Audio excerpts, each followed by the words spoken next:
Good morning, good afternoon, or good evening, depending on where you're tuning in from. Welcome to another edition of Crime Time with Dutyron, a retired NYPD detective with over 20 plus years of law enforcement. And if you like all things true crime related from a police perspective, please hit that subscribe button, hit that notification bell so you will get all things Dutyron when I go live or when I upload another video. I want to say a special thank you to all my moderators, the channel members, my Patreon supporters, and all who subscribe and engage in this wonderful community that we have here. You guys are a testament to the fantastic atmosphere that we have here on the Dutyron Crime Time channel. And I want to say a special thank you to all of you who participate. Tonight, we're going to be talking about Chad Daybell and Lori Daybell Vallow. We're going to talk about the corrections side of these two and how they're going to be, how they are being handled and how they're going to be handled going forward once we all, as we want to get sentence imposed, guilty verdict at trial, once they go up into the prisons, whether it's state. I'm not sure how they do it over there in their state, but I'm pretty sure they start out at the local and then they work their way up upstate, as we call it. So again, special thank you to everybody. Hello, Black Rose 11. Thank you for joining. Dawn Marie and all the moderators and everybody. I hope you guys enjoy the show. I'm going to show you a little bit of media. This is old media, but it's going to give you an idea about Lori Daybell Vallow and some of her interactions while she's in the local jail. Now, don't forget the local jail over there. It's Madison County Jail, and it's run by the sheriff's office. It's a woman detention facility, and that's where she was continually up until a court-ordered mental health evaluation. But we'll get into that in a few. Guys, we'll be back in about 3 minutes. This is not more than 3 minutes. A woman who spent time with Lori Vallow Daybell in the Madison County Jail is speaking out about how the mother was acting days after she was taken into custody here in eastern Idaho. Welcome back, Lori. Where are your kids? Daybell arrived in Rexburg on March 5th from Hawaii. She didn't have much to say to me then, but when she was booked into the Madison County Jail, she opened up to a woman who was in the same jail pod. Now, this woman has asked EastIdahoNews.com not to use her name for safety reasons, so we are calling her Melissa Cook. Jail officials confirm that the two were in a segregated pod from March 5th through the 8th, and they were the only two women in there. Cook says she made it a point not to ask Daybell about Joshua J.J. Vallow or Tylee Ryan, her children who had been missing since September. Nobody knew where they were at the time, but Cook did not want to bring them up because she wanted to build a relationship of trust with Daybell.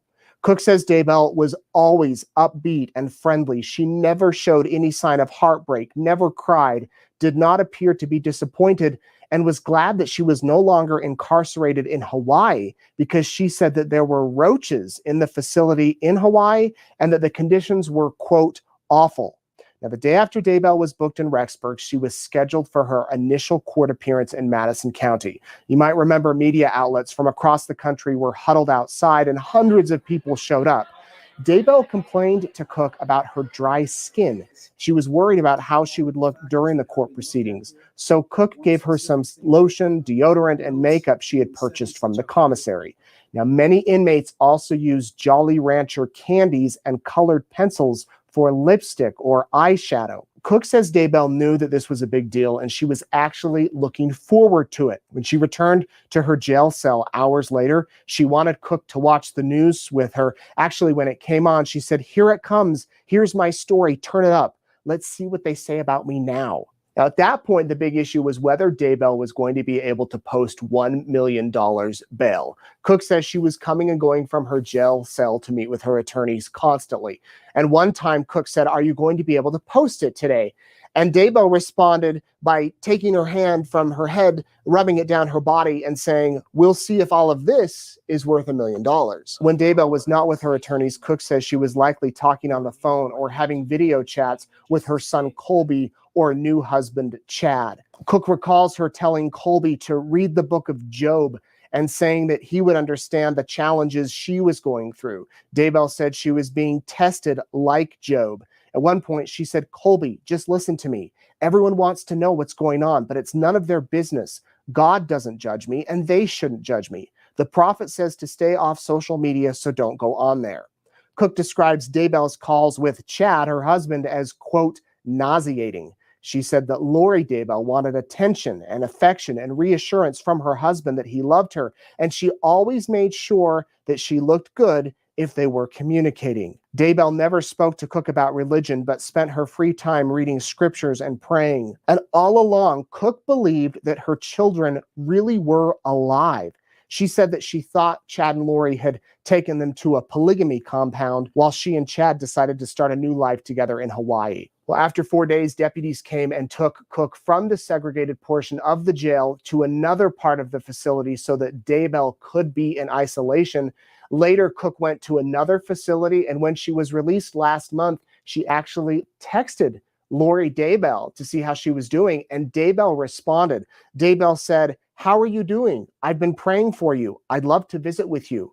I'll schedule you in later today. Hopefully that will work." Well, that meeting never happened. Daybell, of course, remains in jail awaiting her arraignment, which will be on Thursday, where she will plead not guilty or guilty to the charges.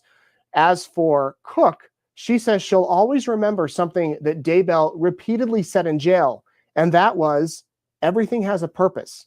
God has a plan for everyone. His plan will be accomplished. You can read more about what Cook witnessed while she was in the Madison County Jail with Daybell. We have the full story at east.idahonews.com. Okay, so that was basically enough for me to hear. I wanted to set that up for all of you guys. That is just basically showing the interactions between the female inmates. And you got to hear Nate Eaton. This was some time ago. This is old news, but I'm setting this up because my next guest, who is kind enough to join us, is Anthony Gangi. He is the host of Tier Talk podcast. He is a 20-year veteran of the corrections department. He's worked on all different sides, but is now serving in the administrative side. So, Anthony Gangi, thank you so much for joining. Thank you for being here on Crime Time with Dutyron. Hey, Ron, it's a pleasure. Thank you for what you do. Yeah, and I got to tell you, and we spoke on the phone. I tip my cap to my fellow brothers in the correctional services. Correctional officers, correctional facilities are not a walk in the park. You guys are doing God's work in there, and I tip my cap to the men and women who put their lives on the line day in and day out. When we take the garbage off the street, you guys have to babysit them for the remainder of their time. So I got nothing but respect and admiration for my brothers and sisters in the Department of Correction throughout the United States and throughout the world, for that matter. And by the way, that goes both ways. Obviously, we believe ourselves to also be a part of that law enforcement circle. So to hear someone like you say that carries a lot of weight to our brave men and women. Yeah. You see, the problem too is that a lot of people don't get to see the work that goes on. A lot of patrolmen make their arrest, drop them off at central booking, or drop them off and somebody else processes them for it. We get, as New York City police officers, we get to see it because we have to go down to our central booking and our respected boroughs where we work, Bronx, Brooklyn, Manhattan, Staten Island, and Queens. But we also work with the Department of Corrections. The New York City Department of Corrections, one of the greatest correctional departments in the United States. In my opinion, these guys are unbelievable, and it's humongous. Rikers Island is huge. But Anthony, talk to my audience here. There's over 500 people in the chat. Just give them a background on basically, what you've done in the correctional field. And we're going to be talking about Lori Daybell Vallow and Chad Daybell Vallow and their handling. So, by the way, thank you for having me, Ron. And for the audience out there, thank you for listening to me. I appreciate that. So I have close to 20 years. I started the system. I started working in corrections in 2002. I started at a female facility, worked there on the custody side, worked there for about 9 years, made sergeant, worked at a maximum security facility. And then I was lucky enough now to be boosted up onto the administrative side. And they kind of put me in charge of facilitating the programs. Again, just being a facilitator, I work with the department heads, but we make sure that we meet the needs of the inmate population. However, they may vary. We do try to meet the specific needs of the inmates that are looking to program, looking to correct themselves, and looking to definitely rehabilitate themselves, get themselves into the right mindset before eventually they get released. And as for the stuff I do on the side, the Tear Talk YouTube channel is born out of the fact that I felt that I work in a profession that wasn't valued enough. I agree with what you said 100%, Ron. I don't think people understand the work that's done behind the wall. So this was an effort to bring out that understanding. So the videos we do are videos to help people understand what we do, answer their questions if they want to know anything about the system, but more importantly, to build value in ourselves so that can manifest its way outwards. I believe corrections is not a stepping stone when it comes into law enforcement. I believe we are a noble profession.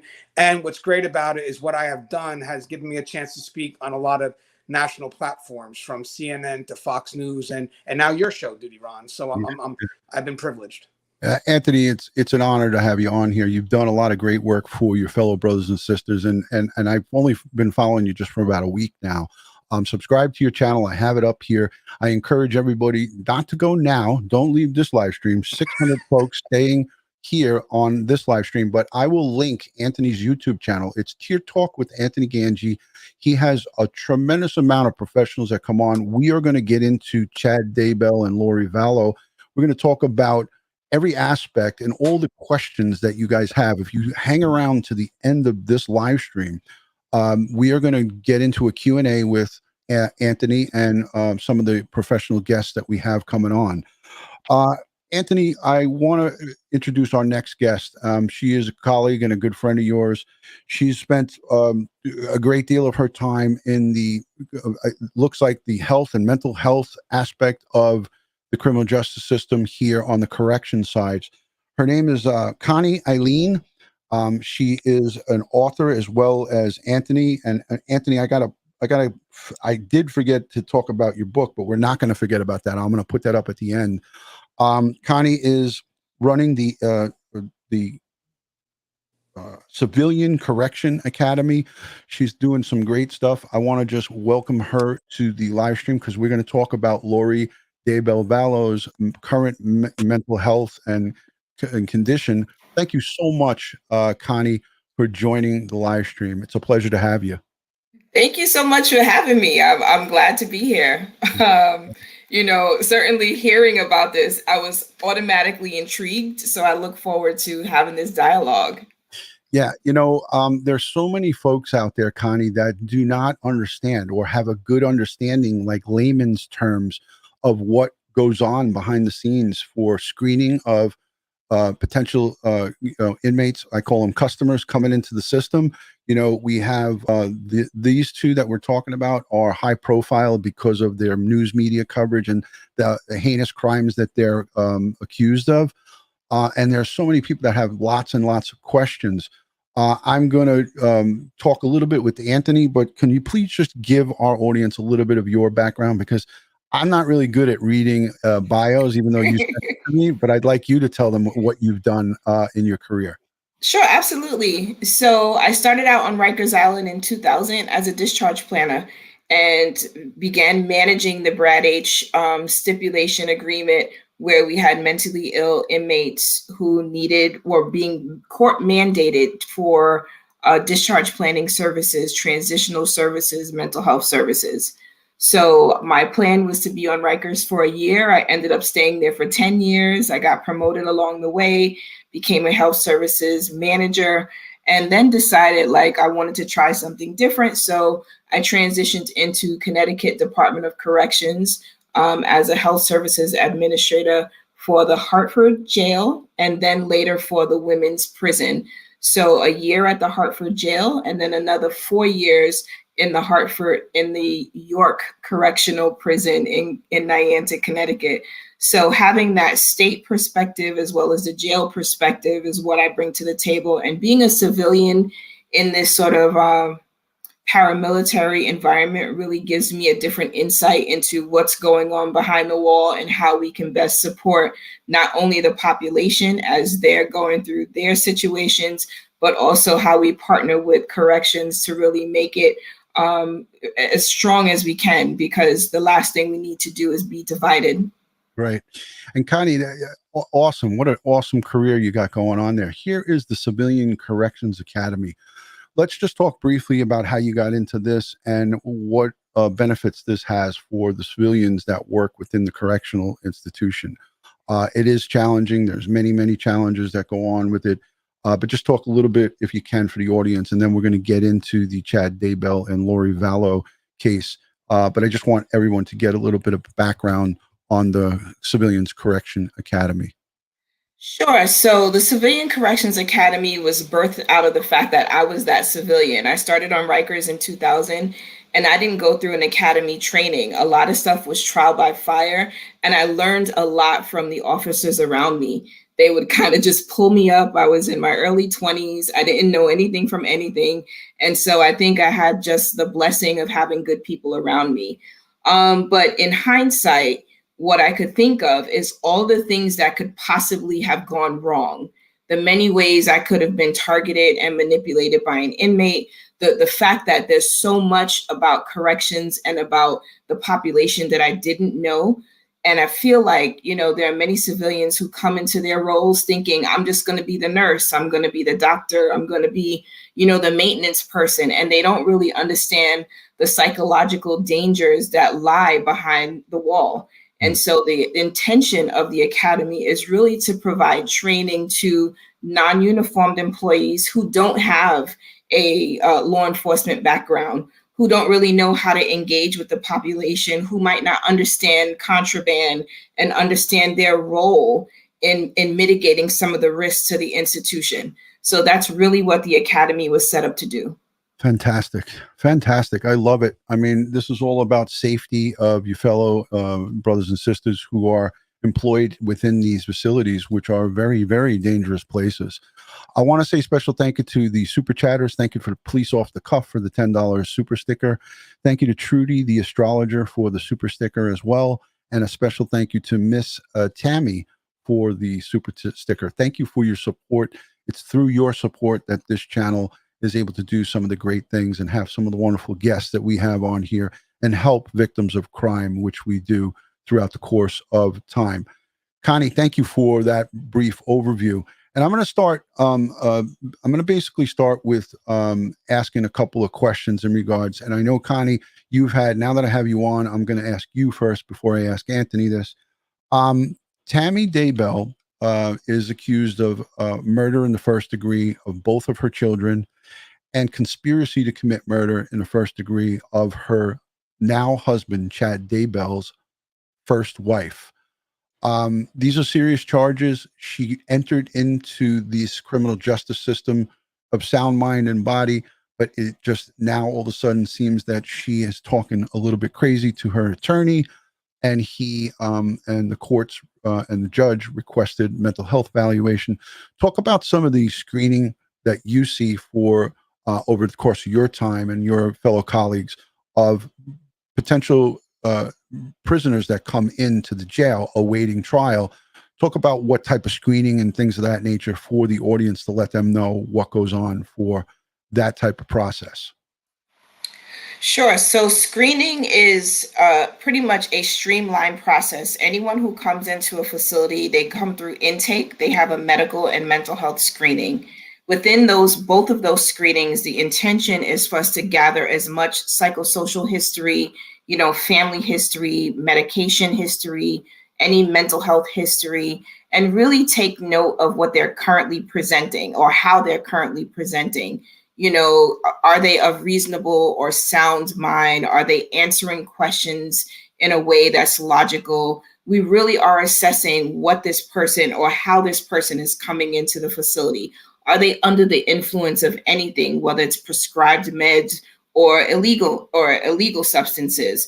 We're also looking to figure out or to have them assess for what are their current standing within their mental health state. There's a slew of questions that we go through before there's any possible diagnosis that's put in place. We want to see whether or not that person is suicidal. We want to see whether or not that person has had a long history of trauma, and whether or not, there's history of abuse. We look for the family history as well. So the mental health intake assessment is pretty extensive. and specifically so that we can cover all those aspects to get as much of a comprehensive picture of that person coming into the system. And now, Connie, thank you for that. It happens immediately upon arrest. When she was arrested and brought into a facility. Now, the original facility that she was brought into was the Madison County Jail, which is a county jail. Just like here in Long Island, Nassau County has their county jail. Suffolk County has their county. So this is a county jail. Doesn't look like a large facility, but it's an initial screening. But the question that my audience has is the screening continued throughout the incarceration, or for them, it's not incarceration, they're being held pending trial. If at any time a person starts talking to themselves or whatnot, or acting irrationally, maybe the correctional officers on the tier or in the pod where they're being kept, they might report it, or their attorney, as in this case. Talk about what happens when that situation comes to the head. Sure. So there are layers of assessment that happens. There is an initial screening, at which point, depending on any of the findings, if there are any red flags, that initial screening will end up going to a psychiatrist. The psychiatrist will meet and do an assessment. That screening will also go to the social worker. So there's an entire therapeutic process that goes around that person. That person, depending on how they answer those questions, may be under observation from anywhere from 24 to 72 hours. And as we start to see signs and symptoms of decompensation or a presentation of any other mental health symptoms, we keep them under observation, and it's a continuous assessment process. There's never a point where that person is kind of just left to their own devices and then they're allowed to decompensate without any intervention. Excellent. It was said that, and it is actually reported that she was brought to a community bridges program before incarceration, before being locked up. This was a dispute that she had with her previous husband, who came up deceased as well. He was saying that my wife was talking about, demons and about the end of the world, and that I'm possessed. She's calling me by a different name. And her husband asked the Chandler police in Arizona to have her committed to get a mental health. It was called the Community Bridges, and she went there and passed with flying colors. And she actually made jokes about it on body cam that, oh, he thinks I'm crazy, but I'm not. I passed with flying colors. So the question of the audience for you, Connie, as well, is when she comes in, you've already explained that she gets the screening, and if there's any red flags, so to speak, then she is continually monitored. Could she have been deemed okay by the facility, and then when she realized the severity of what the charges were, and as her attorney is telling it to her, she now flips the script? These are all just possibilities, but it seems like she's trying to play a game that I don't think she's going to win at, because it was ordered by the court for her to go and get correct so she could be competent. It wasn't mental defect. It was that she wasn't understanding what was being told to her, and whether she was, I don't know. Can you guys see through that? Can mental health professionals see through that nonsense? So, yeah, so there's an entire standard and criteria before you meet the mental threshold for a diagnosis. So, we have the DSM-5, which typically we lean on to really provide us with guidance on clinical practices and such.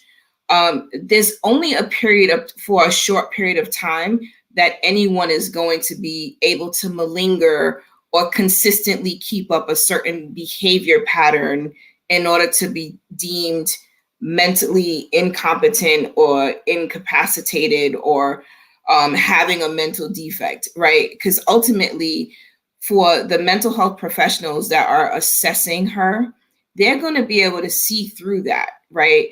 But there's a series of tests and assessments that they're going to do to either rule in or rule out any particular diagnosis. Excellent. That's a great explanation, because a lot of people had those questions of, can she fake out these professionals? It's almost like, can a criminal, fake out a really good detective? And in my mind, I thought, it would probably be difficult to do that. I mean, I think of Sammy the not Sammy the Bull, one of the famous gangsters here.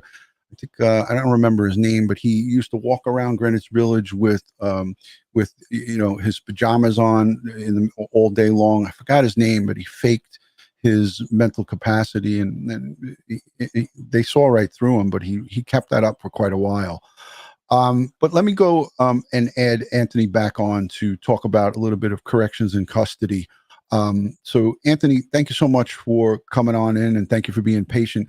Connie's I had her there, and I was like, I did it backwards. I was going to go with you first, but Connie's just it was perfect. It was perfect timing. So let the audience know what goes on when a Chad Daybell and a Lori Vallow type comes into a system. What goes on?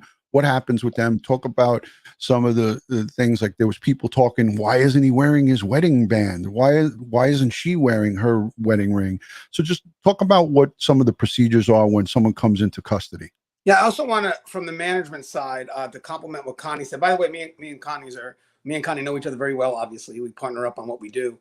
The intake process is where's the camera? Where am I looking?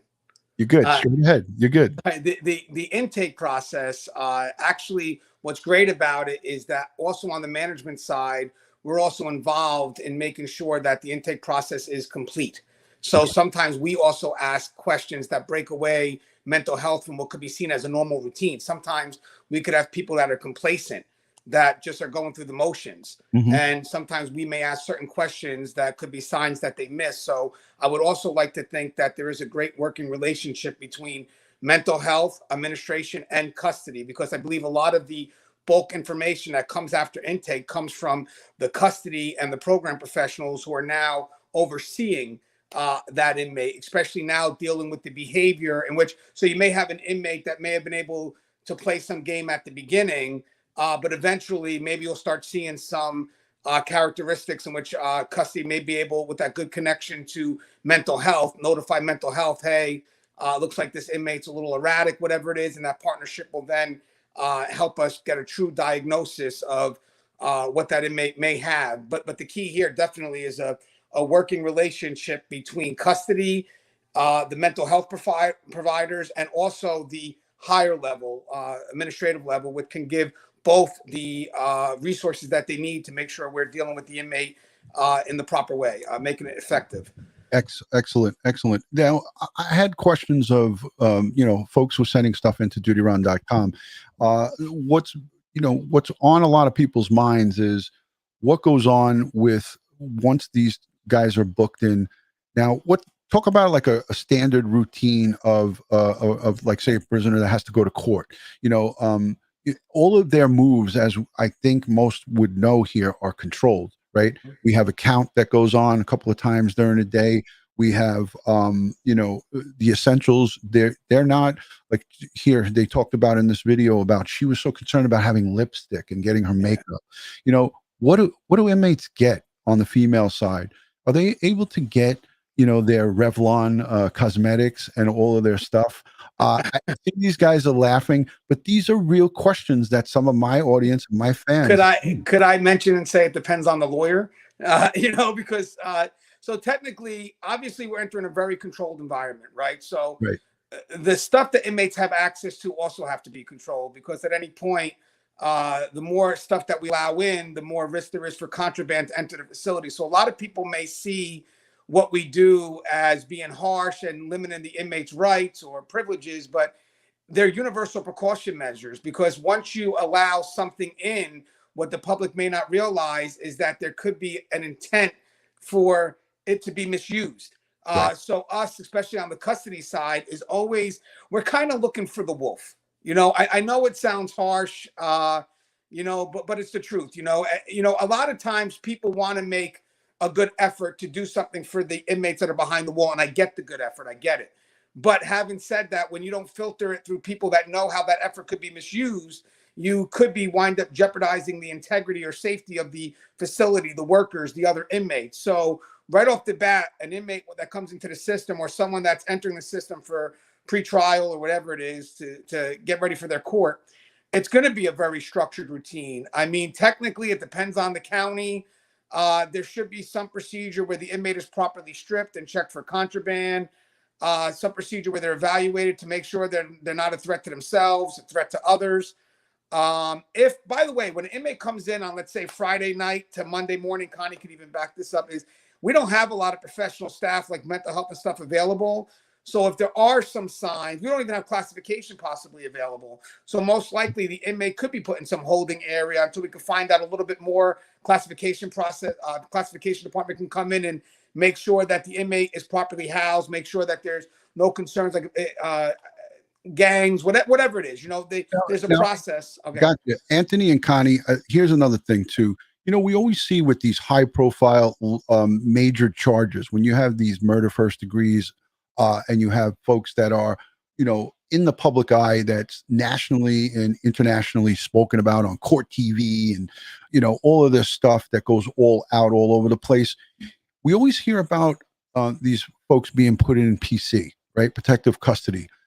Anthony, could you talk about what the process is for that? Would Chad Daybell and Lori Vallow immediately be put into protective custody? And if so, why? And if not, why not? Yeah. Okay. So 100%. So you have a high profile case. They're technically celebrities because they're connected to this high profile case that has been exploited by the media. So believe it or not, attacks on children, whatever it is, it's not a favorable crime, even in the prison setting. So in an effort to protect them, you do have to separate them from the population. But there's also other factors too. The case is still going on. It's still trending. So as the details of the case come about, the inmates are picking up on this. We can't cut the inmates out from the outside world. So right. They're going to be in tune with what's happening in this case, the specifics, however horrendous it may be. So now custody is going to scramble because we have to do what we can to protect this inmate, one, from harm of self-harm, because again, some of them live the high lifestyle. Now they're going to take an immediate drop, but also for anyone who wants to be that hero. You could have inmates that you have you have a very high profile case. So they're in the spotlight right now. So I could be an inmate right now that looks to redeem myself and say, you know what? Once I get a moment alone, I'm going to go after them because I'm going to connect them to that spotlight. So, right. So the big thing here is that the inmates at the beginning that are high profile are usually separate because, again, we want to make sure that they're not a harm to themselves or others. But there is one other thing I want to add is that sometimes when you have a high profile inmate that could influence the population, we also may want to separate them because their influence may not be positive. So right. In this case here, I believe the effort to isolate, I'd say isolate. I know it's protective custody, but again, we're looking to help get this inmate through trial, right. To get this inmate through the court system is more in an effort to protect them from what could be outside harm or just to kind of keep an eye on them because they're going through this trial. The case is trending. And, as it develops, we don't know how they're going to take it internally. Yes. Yeah. Very good analogy and very good explanation. I appreciate that. The thing of it is too, does jailhouse justice exist? All right. So this is a question that I know the answer to, and I know there's not one set answer, but these are the questions on Dutyron.com comes in night and day. All right, guys. So let me start off by saying this, guys. A little bit of, I don't know if our job is to protect that inmate on all levels. That's what makes it hard to work in corrections because no matter what the persons have done, we have to do our job in a manner that's not biased. And basically our effort is to be objective, fair, firm, and consistent with that inmate.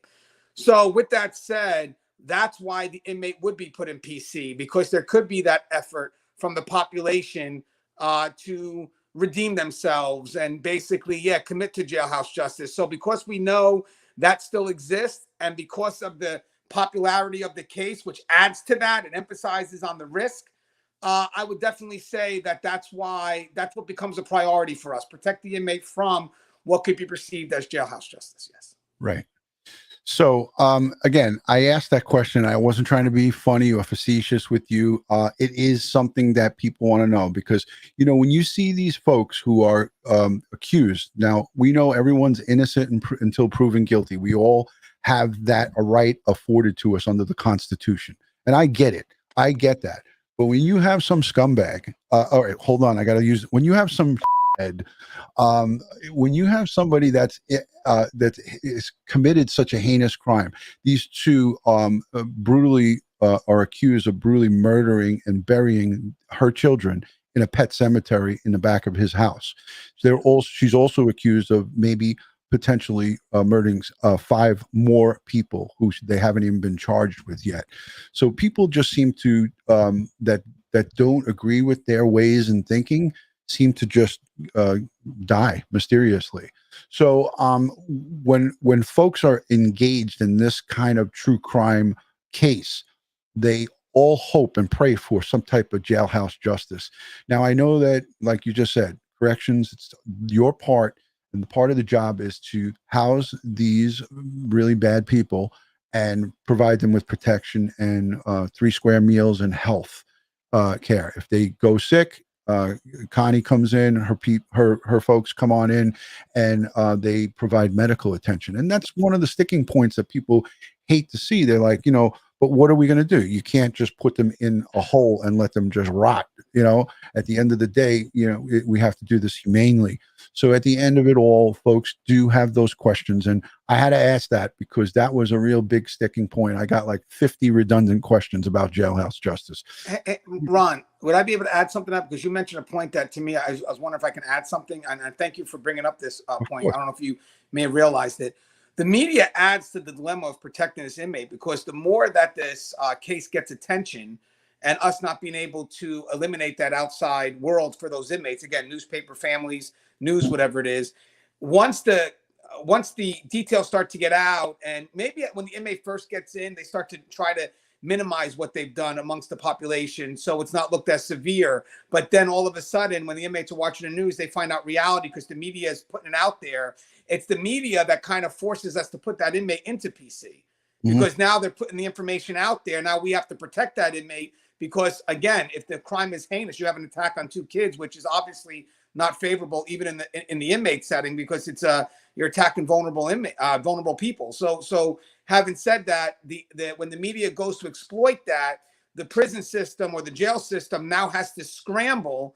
And the best way to do it, or protect this inmate, care, custody, and control, is to literally, protective custody, isolate them, because at the end of the day, we can't control what the inmates may have access to in regards to the outside world and current events. Yeah, well put, and I thank you for adding on to that. I mean, that was that was great to go into that aspect as well. A lot of people don't understand the responsibilities that the Department of Corrections has. And look, we look at high-profile cases like Harvey Weinstein and Jeffrey Epstein. You guys on the federal level took some heavy hits for that, and it still goes on to this day. I mean, there's like hundreds of Facebook groups of did Jeffrey Epstein kill himself, and that's like a black eye on the industry. Just like when we have bad cops that are out there doing things like George Floyd and all this other different stuff, it makes the job so much more difficult. And that's where comes this type of camaraderie, where we could speak positively about the great job that you guys do. The overwhelming majority of the men and women in the Department of Corrections are there to do the right thing and do their job with respect and dignity. It's the same thing with the police department. Have some bad apples out there, and if you see them, it's your right and responsibility to report it. So at the end of the day, again, Chad Daybell and Lori Vallow, everybody wants to know, do they get rec time? Do they get to read the paper? Do they get to visit each other? Are they able to communicate with each other?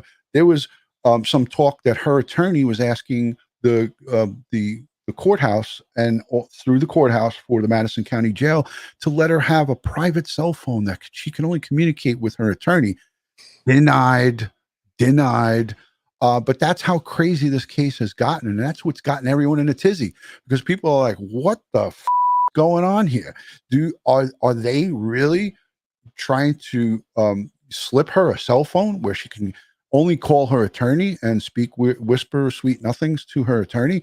I don't know. It's just, with COVID, and we're going to get into the COVID-19 aspect and how much challenges that put the Department of Corrections and all of our correctional officers in danger, and inmates as well. We'll talk about that in a little bit. But would you think that these folks who are awaiting trial on these murder first degree charges, are they not allowed to first of all, are they going out into the mess hall to get their meals with prisoners, or is it being served to them in their jail cell? Are they solo? We heard that she was with a cellmate in this county jail. Could it be that he's bunked up? I mean, I guess it depends on the facility, right? Well, I guess I'll go first. I don't know. Is that okay if you don't mind? I'm referring it to you. Oh, yes. Okay. So the inmate has to go through a classification process first. The classification process is going to determine safety and security concerns, how the inmate could be placely housed, their level of custody, whatnot. Now, again, because it's a high profile case, my recommendation would be is yes, the inmates, the pretrial detainees, whatever, they should be placed in like a separate housing unit. Rec would be by themselves. They definitely should not be able to have communication with each other because they're co-defendants. Right. So co-defendants should not be allowed to communicate with each other because it can mess with the investigation. I mean, you have the investigators that may look to make sure that, you know, again, sometimes you're going to separate the two so you can get a story in. You don't want to have one having an influence on the other. So there is going to be some separation. So no communication between the co-defendants. I believe at this point, obviously, mail, phone calls, all that stuff's going to be monitored, except for legal stuff, legal phone call stuff like that. That's not going to be monitored.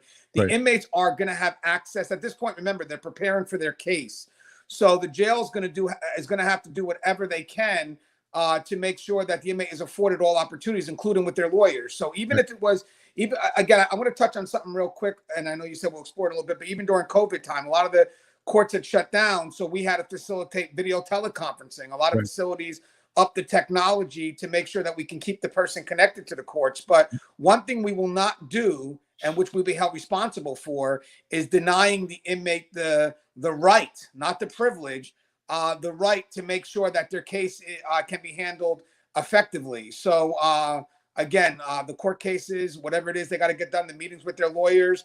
We have to do whatever we can to facilitate that. Right. So that brings me to my next guest. Joining us via a secret location. I can't even tell you where this guy is. Criminal defense attorney Joe Murray. He is a friend of Crime Time with Dutyron. He is a big supporter, and he is here tonight to supplement this case. Joe Murray, you are muted at this point. I see it. I don't know if, yeah, there you go. Joe Murray, welcome to the live stream. It's always great to have you. How are you, counsel? Good to see you. I was busy in court all day, but love to jump on with you. And I appreciate these wonderful guests. Yes, Anthony and myself. Anthony and Connie, this is Joe Murray, criminal defense attorney. Nice to meet you. Connie, you're still muted. You can there you go. Yes, hello. It's definitely nice to meet you. Yes. Same here. Pleasure here. So these two correction professionals, and I'm sure more so Anthony than Connie, when you go to visit clients that are awaiting trial or that are in the process of pretrial, you have to deal with these folks. Talk about some of maybe your interactions with state, local, and, you know, Connie worked for Rikers. She's over there at AMKC, GMDC, OBCC. That's the oldest Batham Correctional Facility Center, and C95, where all the loonies are. Talk about some of the professionalism that you experience with these folks. Yeah, I'd like to ask Connie, because this is always a question that I had. I've had a lot of female clients that I had to visit Rose M. Singer, and I think it's discriminatory. The only way I can see a client at Singer is through that little booth with the glass partition.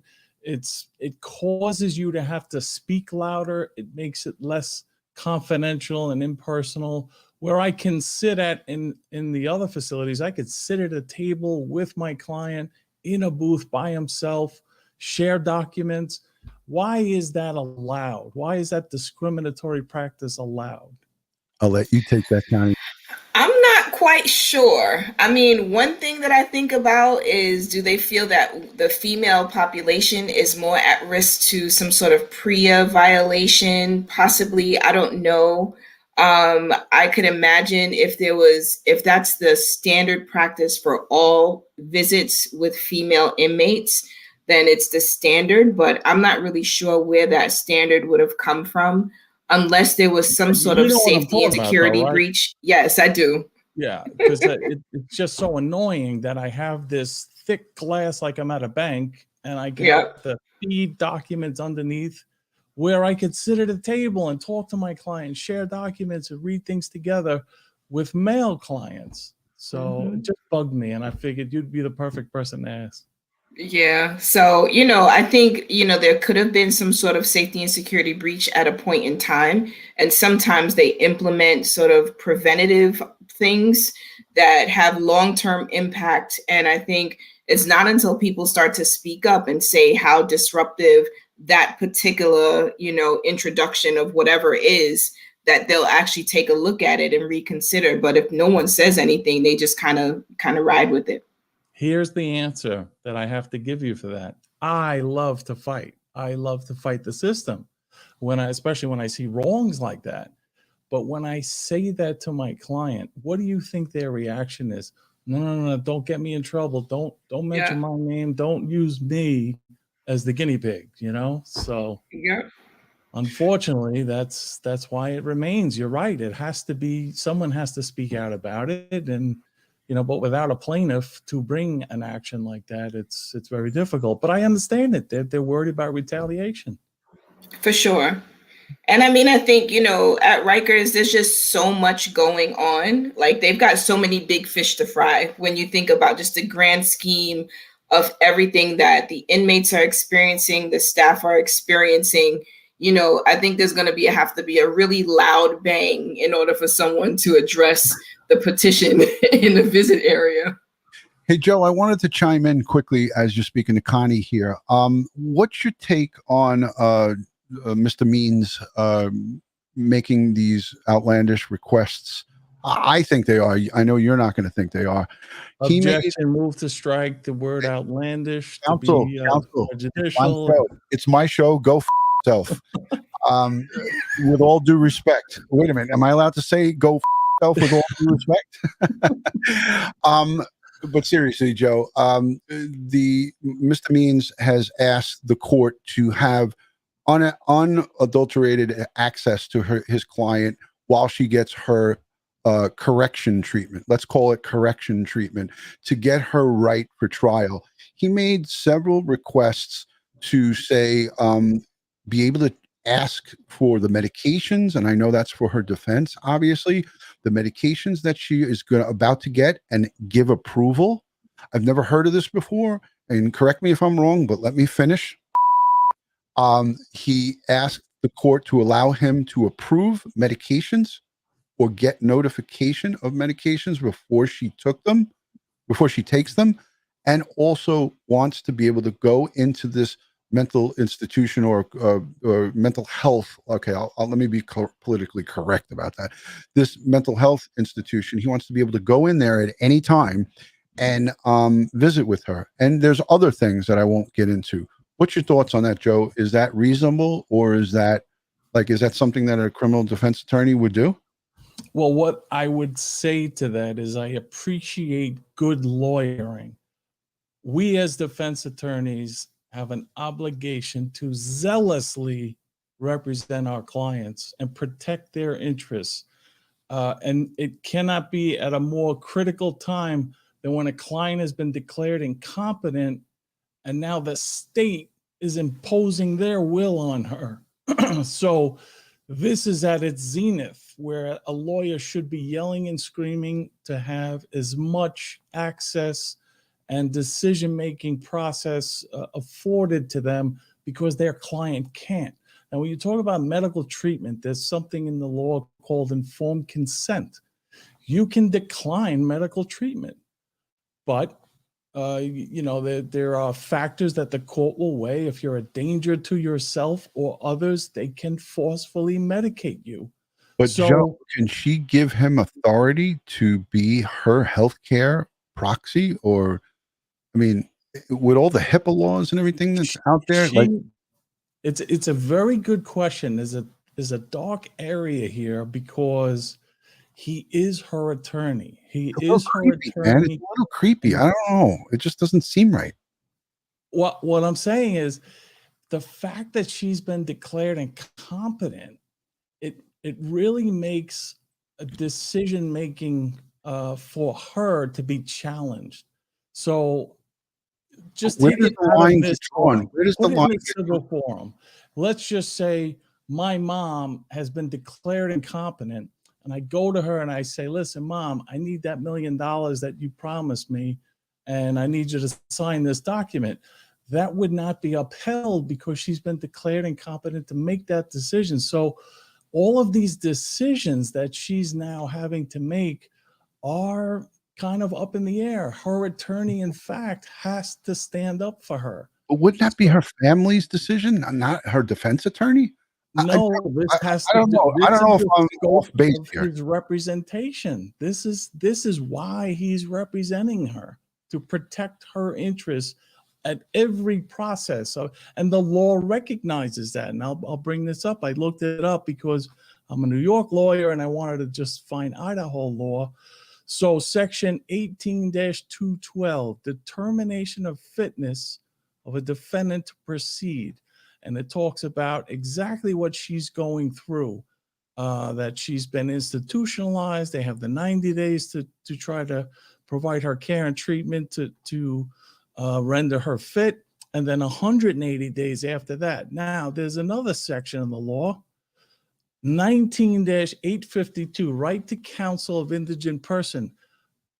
Subdivision 1, an indigent person who is being detained by law enforcement officers, who is confined or is the subject of hospitalization proceedings pursuant to section 18212, which I just read to you, and a number of other codes, but I'll go to who is under formal charge or having committed. So she fits all this criteria. Then A says to be represented by an attorney to the same extent as a person having his own counsel is so entitled. So even if she didn't have counsel, she had to be afforded counsel during this process. I have it up on Be the screen. provided with the necessary services and facilities of representation, including investigation and other preparation. Like they have it in the statute here for her in this facility, the right to counsel. He's doing his job. Now, there were some things that came out about this recorded phone call. That's a big boo-boo on his part, because I saw, and I really like this guy Woods too. Like I said, I appreciate good lawyering, and he's fighting hard too. And he's explaining away. He said, listen, there's a recording when you get on that call that says you're being recorded. Right. And that's what he brought up. So Right. shame on them. What so again, this statute that we just read, I put it up as you were reading it. I don't know if you saw it, it was up on the screen. Thank you for sharing that with me, counsel, before the live stream went. Joe, again, Joe Murray is just a consummate professional, and I appreciate the time that he takes out in investigating these cases. He has a business of his own that he runs sometimes at night. And as you saw on the last live stream, Joe went live from his office. And you know, he had not a customer, he had a client there. You don't even say customer in the lawyer business, for sake. What's wrong with me? But he had a client there, and he was kind enough to do the live stream with us. And you know, this is you're an invaluable asset to Dutyron Crime Time. It's my pleasure. I love it. And today I'm so happy to report I was in court in person doing a suppression hearing, which was fantastic. We haven't done that. How did that feel to get before the bench and go at it?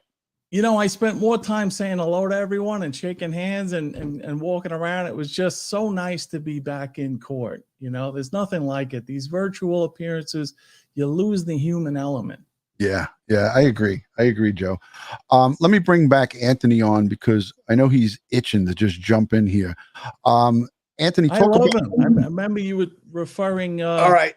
Vinny So if I may, I want to talk about some of our practice. So you went to non-contact first, all right? So obviously with the lawyer system, we usually try to give them the contact visits. That's ideal. but you could have an inmate that has a history of bringing stuff in, which would require non-contact visits for safety and security concerns. And eventually we could always lift those. So it could be a case-by-case basis. But yes, men could also have non-contact visits because, again, they could have maybe have a history of getting caught with drugs or contraband. And at that point, what about a guy like Chad Daybell, who basically was a model citizen before being accused and charged with murder first degree? Somebody who has no criminal record. We're not talking about a career criminal. We're not talking about someone who is a street thug. This is a guy who was well revered in his community before all this happened. He wrote 8 books or something ridiculous about the end of the world, and he was into the Latter-day Saints. That was their religion. But he worked for the county cemetery. He was a grave digger. His wife was, a bookkeeper there and did all the billing. And this is squeaky clean people. So they're not coming into the facility with any type of history. What are these people afforded is what we're trying to get at. So I would assume if they consider the inmate a threat, hypothetically, or the detainee, then what happens here is that maybe what they'll do is they will, again, for legal visits with a lawyer, you're not really going to cut the contact off. But if you had to, there's ways to go ahead and still make sure the inmate gets the paperwork they need or whatnot. Basically it could be passed over. But most of the time when it comes to a legal visit, they wouldn't fall into a non-contact visit because it's a legal visit, and that's going to, unless there's a serious concern that this inmate poses a threat to the lawyer, technically. I mean, that's the only time we're going to probably take a chance on that. Because again, if the lawyer makes a phone call and says, hey, I couldn't properly represent my client because I'm being limited, however those means are, we're going to be held liable for that. So I get that 100%. But I also when you talked about the means, when an inmate comes into the system, they're asked to talk about who their emergency contacts are. Those emergency contacts are given, they can be given the medical history, whatever it is. Those are the ones that have the right to have a say. Now, when you're talking about an inmate that's indigent, they may have limited resources. So at that point, if the lawyer is the only contact, then, maybe there's some way to finagle that. But having said that, the emergency contact is the one that's going to make the decisions for us in regards to what we can do with that inmate in regards to health, whatever it is. Because remember, the inmate is in the custody, care, and control of the jail.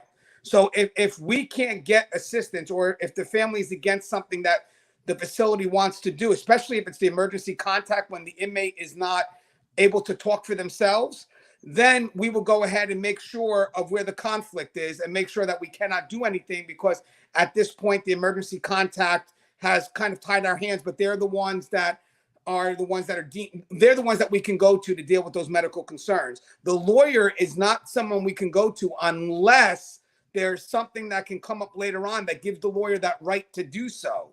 But having said that, the facility is going to go right to the emergency contact, and the emergency contact needs to be a family member. It doesn't matter who, it just has to be a family member as designated by the inmate when they're competent. So for a lawyer to get involved with the medical procedure, unless that's an involvement of the specific case, like if you're suing over the medical concern, that's one thing. But if this is just part of their living conditions and you're representing them on the case on the outside, we're going right to the emergency contact. If a lawyer was to call me and say, hey, I need this inmate to be life support, to be whatever the decision, I'm going to say, well, hold on. I got the emergency contact. And at that point, the inmate was competent. This is who they chose. So I'm not going to listen to you at that point. I'm sorry. I'm going to go to the emergency contact, and they're going to give me what I need to do to move forward. Because if I go by that and it conflicts with the emergency contact, I'm done. Yeah, exactly. I'm done. Liability. Yeah. Liability.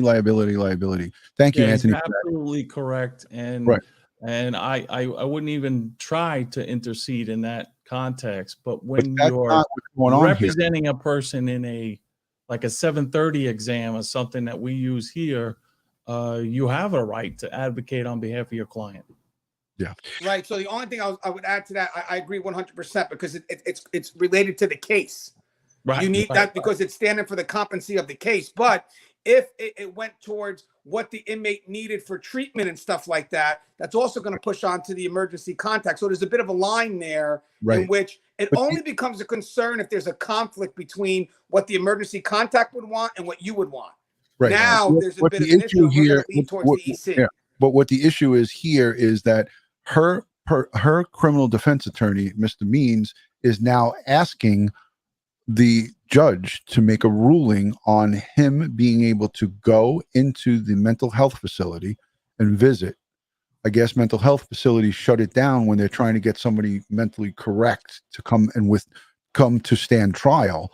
And he is asking the judge, to give permission for him to come, and also for no medications to be given to her without him first seeing it, not approving it, but first seeing it, I guess, so he can document it. Hey, they're putting her on this. But wouldn't that information be shared with him anyways upon completion of a mental health evaluation? Or if someone goes cuckoo in the jail, Anthony or Joe, you can chime in on this. If they get sent out for this 90-day mandatory thing, and then they're not deemed correct, and then there's another 90 days, which brings us to 180, the attorney and everybody that's on the case is going to get all of her medical file, right? It's going to come. This is what happened to her in 180 days. The following medications were given to him. Why does he want to have access, Joe, to it at before it's given to her? Is he going to say no? Don't give that to her? See, that's what I was talking about zealous advocacy and working for your client. Now, it's entirely possible that defense may have a doctor that they're consulting with and administering, not administering, but providing the information of her treatment protocol to see if there is any basis to object to it, or maybe, alter it. She has private physicians that she's been going to for, most of her life. So I think there should be input, and Anthony's totally correct about what he's saying. I just want to say that generally the family is working hand in hand with the attorney. So you're absolutely correct. But this is what I would be doing. I'd be reaching out to the family, trying to get authorizations to speak with her current providers to find out what medication has she been on in the past, if any, and what type of protocol or treatment her own physician that she's had for how many years would recommend. And then I would also exchange that information so that this doctor would know how she's being treated. So I think he's doing the right thing. He's trying to be proactive and get as much information to protect his client. And I think that's courageous. Thank you, Joe. Connie, anything to add in? I'm sorry that I had you in the lobby there for a little bit. I was letting the boys fight it out. Well, the one thing I wanted to add is that if her family or the attorney was appointed as the conservator, they would be entitled to the information that they're seeking. They would also be a part of the treatment plan or the care plan. And I think that's one of the things we want to make sure that we mention here, that if in fact, from a legal perspective, someone was appointed to make decisions on her behalf, because it sounds like she was found to not be competent. And so in that instance, is she capable of truly refusing treatment without it being a decision of harming herself? And that's not something that I think we can ignore as we go through this assessment process and treatment process in order to stabilize her and have her be competent for trial if it goes that far. Connie, I'll refer to your expertise on that. I just want to ask you, is there a standard when you can forcibly compel someone treatment? Isn't it something about danger to themselves or others? If they're just passively and not harming anyone, can you forcefully medicate somebody or treat them? So in custody, there is a process for us to force medicate someone. I think Anthony wants to jump all over that. But, as we're going, if she's in an institution right now and it's a treatment plan that's already being put in place for her, I don't know that she can, and it's being mandated by the court. I'm not sure that she can refuse treatment. Now, most likely, I believe her state is going to be a mandated court. There are a few states in which the facility does have the option to force mandate a med. I believe in her state, it's going to be a judge's decision ultimately. But I want to add something. I mean, we have the process versus the outcome. So basically, the process is one thing, the outcome is the other. So I think we're going to be more aware on the legal side of the outcome. But the process is where I think the lines kind of blur, as to, and again, I love what Joe said, by the way. You mentioned something that was, I actually do think we're on the same page, so I apologize. The one thing I want to mention is you're right. I went right from a lawyer that was in conflict with the family and the emergency contact. If there was a conflict between that, then automatically the process to me is where the blurred line may come in.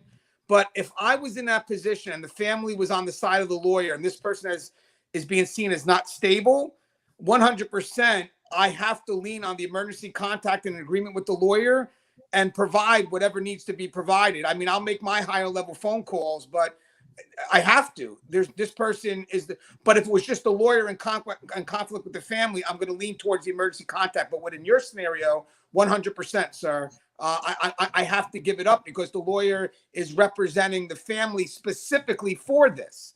So yes, 100%, I would have to give up the information so we can move forward. I'm not going to be held liable for not doing that. Yeah. I agree. Yeah. Excellent point, gentlemen and ladies.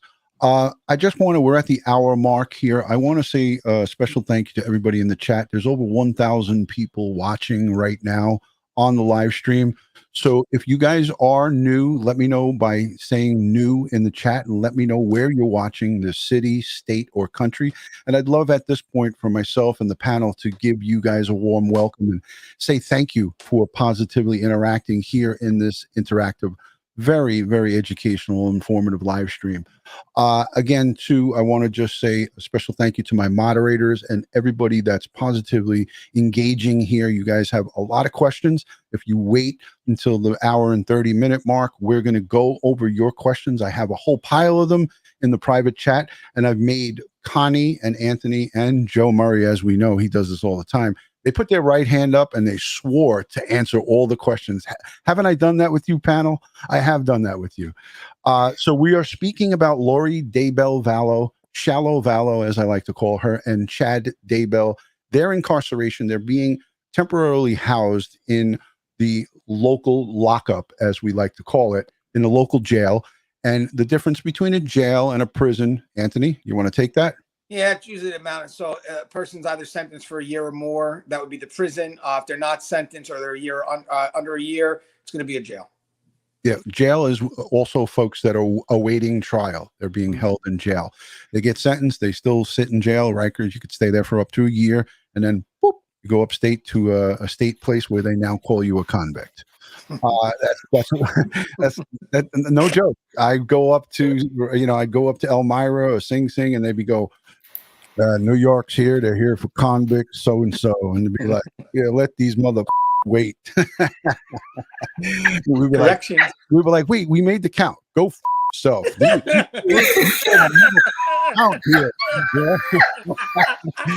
You city slickers are gonna have to wait for your convict. That's what we do. Oh yeah, the New York City convict. They're coming for this convict up here. That's we wait outside and watch everybody come in and out with those baseball caps. The state correction guys, they're great people, man. Great folks. Connie, reel it in, honey. Reel it in. Do I have it down? Do I know what to do? That was good. Yep. Yeah, I know. I've dealt with corrections over the last 4.5 years of my career. I was on the trip team. I went outside to all Pennsylvania, Jersey, Connecticut. Connecticut sucked because there was that whole hearing you had to go to at the courthouse before you get your prisoner. I dreaded Connecticut, but Jersey, Pennsylvania, we went all over the place. I went down to Florida, I went to California. We'd throw people on airplanes and fly them back on these commercial airlines. It was, I dealt with everything and anything, the small jailers, the big facilities, the facilities that hated the city guys, the facilities that loved us.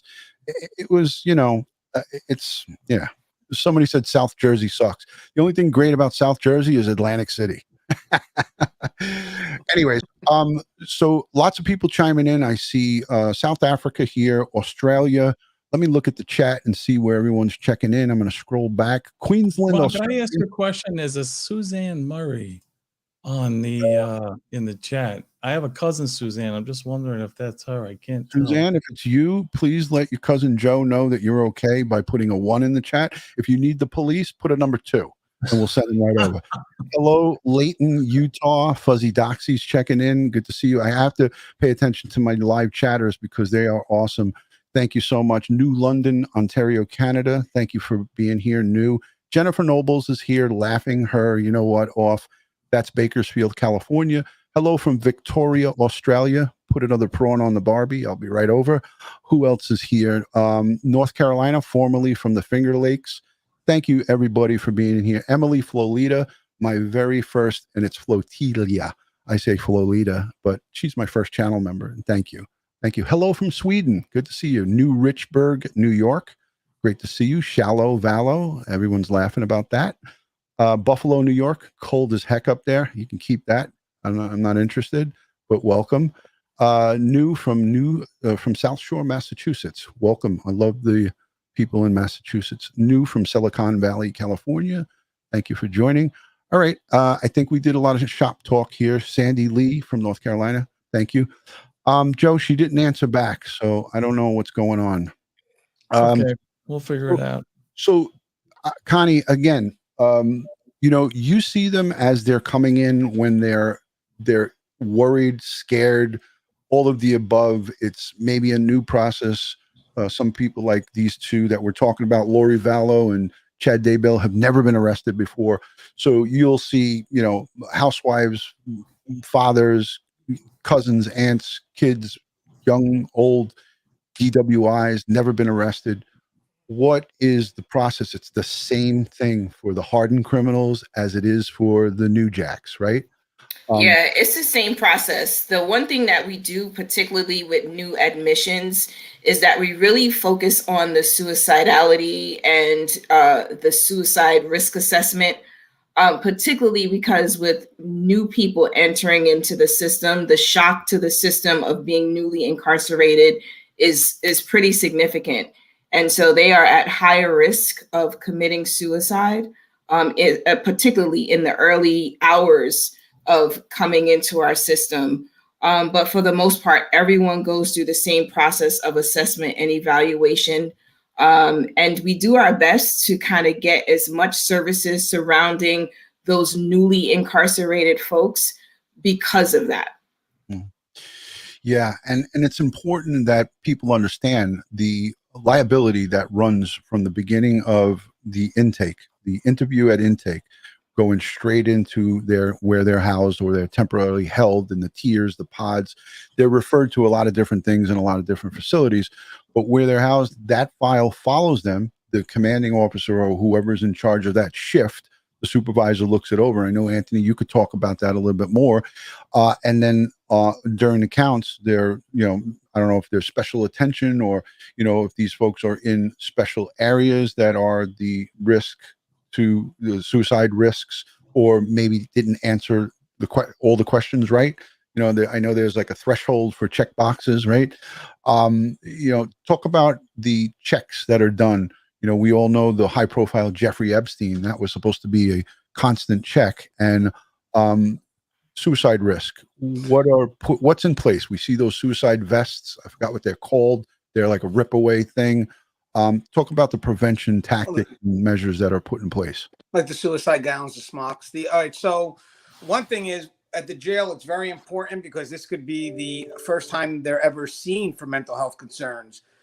You know, so the jail sets the standard that would probably follow its way all the way into the prison setting. So it's very important that the jail does what's correct, because this is what's going to be communicated as we move forward. But if the inmate is a high risk, you know, and obviously depending on how they answer the questions, there will be what you call a constant observation, or at least a close observation, in which you're going to have to determine if this inmate presents a risk to themselves. And most likely, when you place them on that, it's because if someone wants to kill themselves, believe it or not, guys, it's very hard to prevent. We'll do what we can to eliminate the impulse at that moment. So hopefully maybe it's an emotion that will pass by.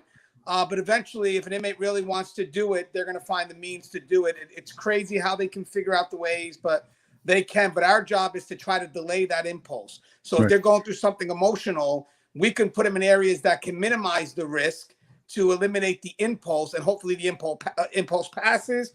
And then we could generally introduce them back to whatever housing it is. But you could have some inmates that pose that risk that even eventually when they get cleared from that constant watch, it'll usually be like a constant watch to a close watch. Difference would be constant observation to like a 15-minute watch. Eventually, the next step, what you're going to try to do is you may want to have to give them a double bunk order, which means that now they're going to have to be celled with somebody. Now, I don't expect that inmate to stop the inmate if they try to be suicidal, but odds are if you have someone else in the cell, Right. there's less likely a chance for you to do that. So there's going to be a gradual routine to try to get that inmate past that impulsive decision.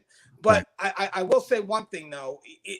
If an inmate is planning on doing it, during the officer's routine, they're going to know when that officer is maybe handing out mess or, maybe occupied during, and they're like, okay, I got 10 minutes. Let me get this done. Or my cellmate is at rec. Right. I have time. So it's hard, but I promise you this, if we know that there's a concern and there's a chance the inmate's highly emotional and they could be impulsive, we'll put them in any type of area to eliminate their resources to act that out. But eventually it's an effort to stabilize and release. Yeah. Yeah. So again, there's so many things that these inmates will look at the process and like, okay, at this time we have a break in the action where I'm left alone for X amount of time, and that's when they could do it.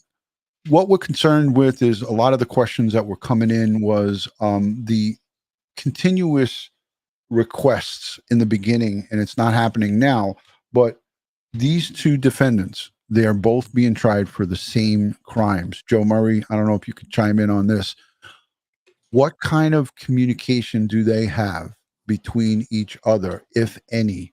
And are they allowed to communicate with each other? I know there's not going to be visits because she might be in the same jail as him, but in the female side, I know they're not going to let them see each other, or is because they're husband and wife.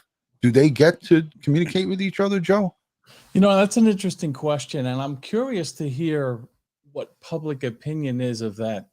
The institution of marriage, the right to marry, is so protected and under the Constitution, and that relationship is so protected. If you are in their stage where they're not convicted, they enjoy the presumption of innocence, that I also want to add, there is at least probable cause that they committed a crime, so that the state is allowed to impose restrictions on them. But I'm just curious as to what people think. When you're arrested but not convicted, how much of your rights should you lose? Yeah. Especially the right to enjoy your marriage. Let us know down in the comments section down below what you feel about that. Joe Murray is asking that question. He's putting it out there. For those of you who are watching or watching on the replay, let us know in the comment section what you think about what Joe Murray just said about the right to a visit for a husband and wife that's not yet convicted of a crime. I need to go and get to the chat messages. So guys, if you don't mind, quickly, I'm going to look over the private chat messages. I don't know, Connie, if you had a chance to look at some of these questions. They are ranging from wild to just down the road, but I'm going to go to one of my channel members. Andy Crayons asks this. I believe there is good somewhere in every person. My friend, who is a prison guard in Maine, the state of Maine, says that there are some people who are truly evil. Do you believe that? And I think this is probably posed to both Connie and Anthony. Do you believe that? And how do you know, ? Do they treat those people differently or think about them in a different way? Thank you, Andy, for that question. So in my opinion, I have encountered people who are truly just evil. Do I feel that they cannot be rehabilitated? No, I believe that we all come to a point of self-actualization, right? Where we decide like that life I was living is not the life I want to live. That's not the person I want to be. And they want to make a change. And I think with the, I guess, a true level of psychiatric support, whatever services someone may need in order to be rehabilitated, that it's possible. But I guess to my core, it is the feeling that I have met some very evil people, and who wouldn't think twice about killing someone, right? Who, I had to go to the Bing in OBCC and have that same experience while I'm there trying to see someone. So I think having had the experience versus being able to sort of exist in this space where you can believe that those kind of people don't exist, I don't necessarily have that luxury anymore because I've actually seen it. Very good. Anything from your side, Ant? Yeah, so obviously in my position, now that I facilitate program, I believe that we can help people deal with those impulsive choices. I believe we have a lot of dedicated staff that work behind the wall that go above and beyond to help inmates correct their behavior. I mean, we have focus on the victim programs that actually inmates get to interact with victims of similar crimes, and you could see that there's a change. But again, it has to be internalized. It has to be internal incentive. You have to want to change because you want to change, not because parole's looking for it or whatever it is. But do I believe there are people that cannot? So I think that there's an effort in the system at first to prevent. And if that doesn't work, we can intervene. And if that doesn't work, now we have to suppress, because at one point we have to focus on the people that can change. So I think there will be an attempt. But again, if the attempt's just not working, and now that attempt is messing us up from getting to the rest of the population who's looking to move forward and be productive, well, then we have to say, okay, there has to be a different way we can handle that individual. But I will say this, no one is, in my opinion, since what I've been doing, no one is forgotten in the system. We try our best to make an effort. But at one point, we also have to realize, where is the greatest success going to be? Using 100% of my energy on this one individual who just keeps on falling back, and in that process, negating the ones who are ready to move forward? Or should I start working on the one that's moving forward, and operationally, I'm just going to have to figure out another way to deal with this person to just kind of keep the facility doing what's supposed to do, which is rehabilitation. Wow. Great answer. Thank you so much for that. I appreciate it. Black Rose 11 asks, what type of less than lethal weapons are used in 2021? In the prison setting? Yes. All right. So obviously, this is a great question, Black Rose. So thanks for asking. So obviously, in the prison setting, our key is communication. Connie could tell you that also 100%. I mean, being a civilian, she kind of, I'm sure, seen a lot of our interactions. Some facilities are more equipped than others. Some facilities only give officers. One thing about corrections is it's very inconsistent in their practices across the country. Some officers are going to be fully equipped with handcuffs, OC, and I don't like using less than lethal weapons. I like saying tools. Tools have that less. Hold on, I'm getting water, guys. Bear with me. Hold on, I apologize. Yeah, get it. Got caught with a tickle. I like to use the word tools because it, again, verbiage matters. Like, it's not solitary confinement, it's restrictive housing or restorative housing. Right. So the minimal tools I would like to see an officer have, usually 2 sets of handcuffs, because most likely 2 inmates fighting, that could be one. OC is a great tool that's used to de-escalate. You have 2 inmates fighting, it gives a chance for the officer to kind of spray and then step back, because they're not going to get involved until a backup comes in. Right. Tasers, it's tough because jail is such a close setting that, when you're on top of that inmate and, you shoot that taser, I mean, there's a good chance the weapon could be taken from you. So usually if you're going to have a weapon like a taser or a baton, you always have to make sure that there's someone else next to you that can back you up or deter someone from taking it from you. So I would say minimal, you're going to see OC, you're going to see obviously mechanical restraints. Anthony, our producer's asking, what does OC mean? Oh, sorry. OC, it's pepper spray. So like basically, orange something capsule or whatever. Yeah, the chemical term. But basically, it's just, It's something that we utilize, spray in the inmate's face enough to kind of give us a chance to take control. And by the way, guys, the tools that we use are an effort. We're allowed to up the level of force to bring it back down. That's always the goal. And once the inmates have been sprayed, we're going to take them to be decontaminated and go through the motions to make sure that they're taken care of. But so you drop them off to Connie? Is that what you do after you're done with that? Oh, Connie loves that part of the Connie job, right, and her Connie? team has to mop up your mess. Anyways, go and get yourself something to drink. Clear that up. Black Rose follows it up with how long are prisoners allowed to be isolated? This is a good, humane, ethical question, and I know it's coming from a good place. So how long could someone be in the lockup, and is there a time limit for that? I guess they could call it throwing them in the hole, putting them in whatever. There's so many different slang terms we can go crazy. I guess if you don't mind if I start first, because I know Connie, I don't want to step on anybody's toes, but the term isolation is a term we're trying to break away from. So basically, in some facilities, you're probably not going to be allowed to go past 30 days, but we have to really understand, what does isolation mean? I would like to believe that we're no longer doing the practice of having inmates in the dark, pissing, in buckets. I don't believe that's being used. Usually what we're doing basically is putting the inmate in some form of either investigative housing, pre-hearing detention, whatever it is, or if they've been found guilty, some type of restorative housing. What I mean by restorative is how prison and jail systems work, Black Rose, if I may, it's a loss versus gain. How custody maintains control is through privileges. Once privileges become rights, officers lose a lot of that level of control because there's nothing that they can take away. Restorative housing is basically, okay, you're going back down to zero, and you are now going to have to earn your privileges back. A lot of the terms that's used right now, like isolation and solitary confinement, are primitive terms that don't relate to where we're at now in the evolution of corrections. But for the most part, if you do see something related to isolation just basically means that they're not going to wreck with other people, or they're not going to, they're basically on their own, but still not forgotten. I don't mean to cut you off, but somebody awaiting trial is not going to be put in isolation for the most part. They're really just being housed by themselves separately, awaiting their process.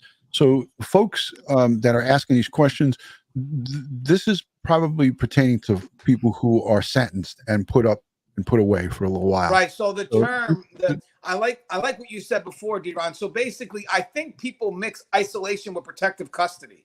Both are taking the inmate away from the population as a preventive measure, where people will look at isolation as punitive. Guys, isolation in this case is protective custody. Right. It's a preventive measure for the inmate not to be harmed by other inmates. So I think the terms are confused, and they're not one and the same. Protective custody is not isolation. Gotcha. Thank you for that clarification. Okay. Joe, I'm going to let you take this because I know I'm being billed by the minute here or by the hour. What's your hour? What am I being billed for? First off, counsel. Oh, I don't charge you anything an hour because we're already an hour. What you're doing to support you, and I love it, especially with the victims. That it's incredible what you do for these families. So I'm happy to do and donate my services. So, Rosie Rose sends in a $5 super chat, and thank you for your support. Super chats are going to, obviously jump the line here. Rosie Rose says, "What was the boo-boo made in the phone call? Who was on the phone? Mark Means?" Great question. It was Mark Means talking to Lori, but it was not on a secured number. See, I guess both Anthony and Connie can confirm this. As attorneys, we call to register our number with corrections so they know not to record our phones.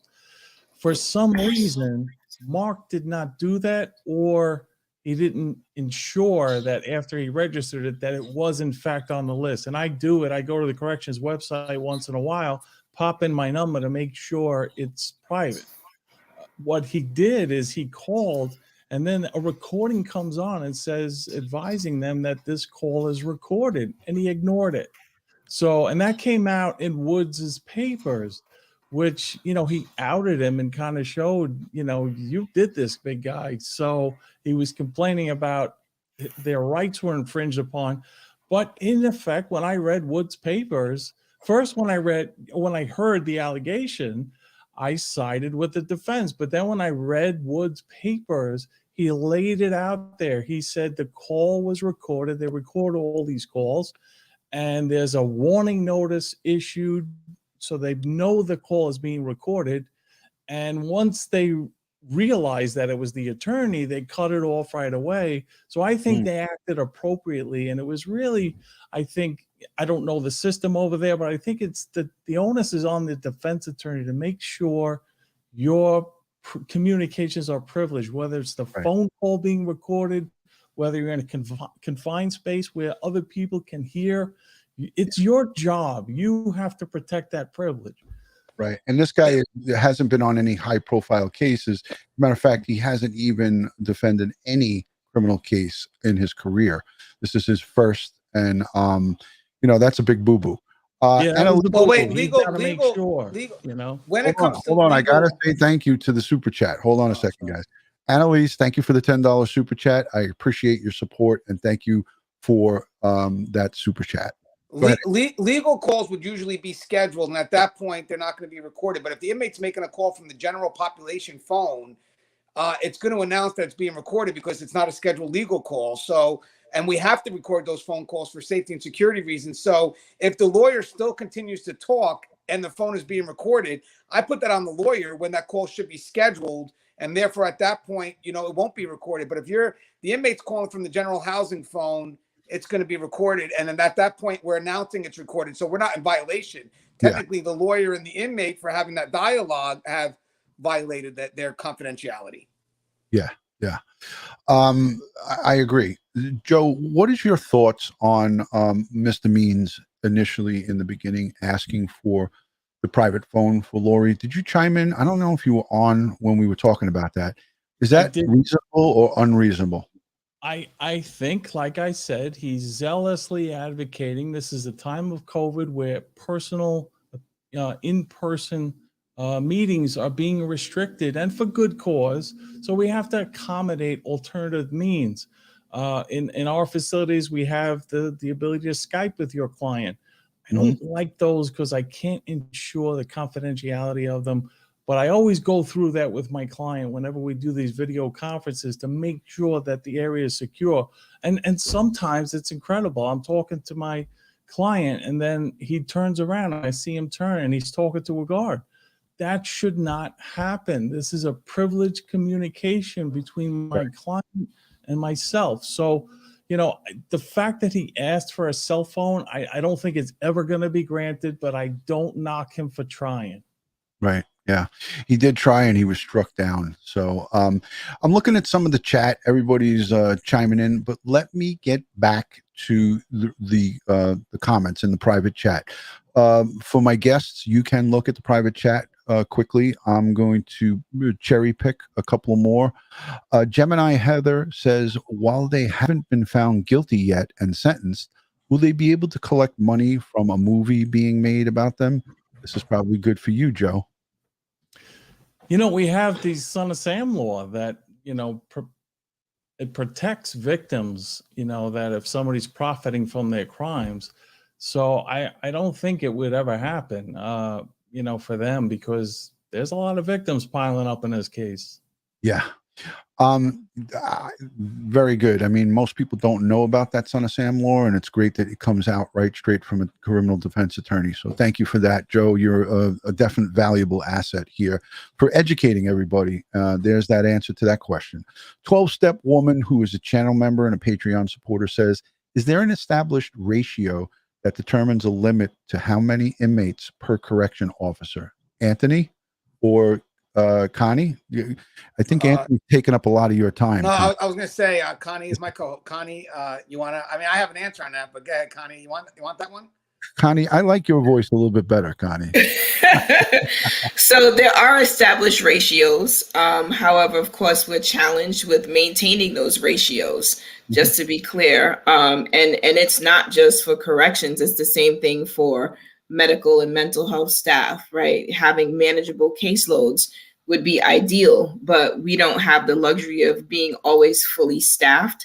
And so sometimes we do have that lean that's sort of against the staff, right? Because there are more inmates than staff, whether it's on the custody side or on the civilian side. Yeah, and it also, I know sometimes people look at the number. It's more about the layout. Can the inmates be in direct observation? Because you could have a close custody unit where it's one officer and 100 inmates, but the inmates are locked down. Right.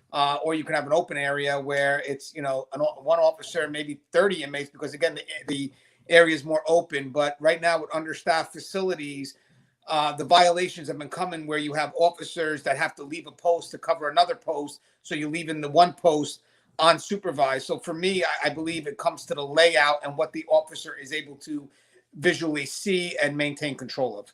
So yeah, facility and the actual, the actual space makes a difference.